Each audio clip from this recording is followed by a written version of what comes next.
He isn't a household name and will never be a star. He could have easily quit the game after several setbacks. But Joel Ward is where he always imagined he would be, in the National Hockey League. I always thought I could do it.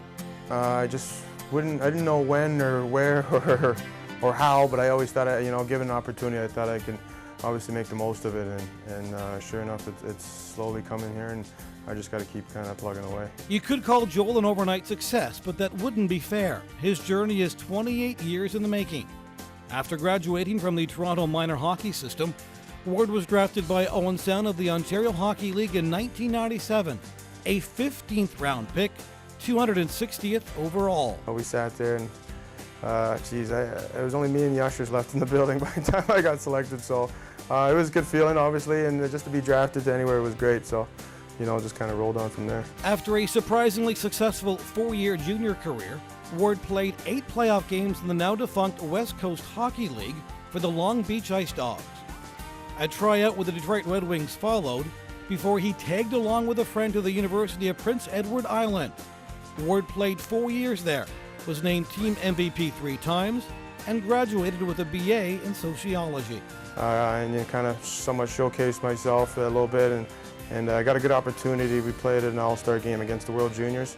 We had a university squad versus the World Juniors at the time in Halifax, and I think that kind of helped me a little bit just to kind of get some awareness. So I was fortunate with that opportunity, and things just started rolling from there. The Minnesota Wild showed interest and signed Ward to a deal with their farm team, the Houston Aeros, and he played there for 3 seasons. While with the franchise, Ward was called up to the Wild and played 11 games in the NHL. After another year in Houston, Ward's full-time NHL dream came true. This offseason, the Predators signed him to a free agent deal.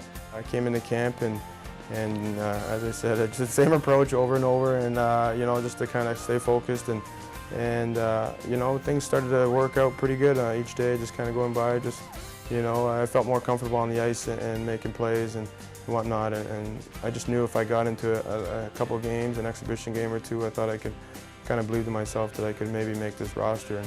And sure enough, I did since opening day. Ward is the first black player in Predators history. He's become a role model to African-American youths in the Nashville area. On the ice, Ward has become a penalty-killing specialist for the Predators. He's also seen time on a line with Jason Arnott and J.P. Dumont. And Ward's work ethic has earned him the nickname Moose. He's the kind of player that you want on your team, and he's been playing that way since day one. So it's really good for our team, and it's really good for him. He gives you a real solid effort every night, and it's just he keeps things real smart. He's a real what I call a very efficient player in what he does. It's one thing to draft somebody that everybody knows is a top player like your first round pick. It's another thing to acquire somebody that's never played in the NHL and has for the most part been somewhat of a journeyman, if you will, and probably most people don't think he's going to be a National League player. So those are the best stories, and I think you get a lot of satisfaction through your organization for the people that recommended him, and I think it's a good type of thing to have on your club to make any younger player that's down in the minors know that they get a chance. Unfortunately for Joel, his biggest supporter, his father, isn't here to enjoy the ride. While Joel was playing a Pee-wee game, Randall Ward suffered a stroke and passed away a few days later. He was the only one that really believed that I was going to make it to the National Hockey League. He'd always tell his friends and other parents and whatnot that I was going to play one day, and of course I kind of just shrugged it off their shoulders, but he was definitely the first to really believe in me and knowing that I could do it. I know he's watching. I know he's loving every minute of it. He was a big Chicago Blackhawks fan, so every time we play them, it's kind of a pretty special moment, because I know I used to always go to the Chicago Blackhawk Leaf games here at Maple Leaf Gardens when I was younger. He'd always take me to those games. So there's a lot of special moments, that we had together, and I definitely, I kind of see him every day. After your father's passing, was there a time where you wanted to quit playing hockey?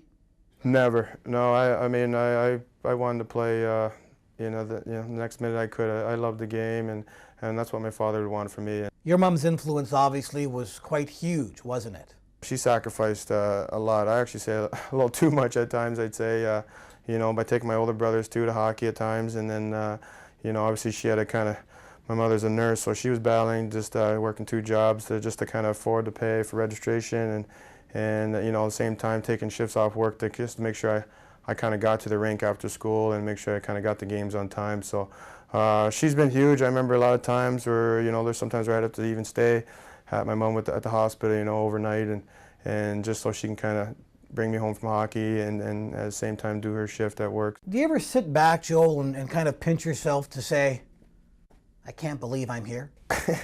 You know what, Tony, I don't have time to, because then I'm afraid I got to just stay focused all the time. Like, but you know, sometimes you kind of sit back and yeah, but you know, you try to, you can't think about it, because then, you know, obviously guys are just flying right past you. So, you know, you can't really sit there and dwell on the moment.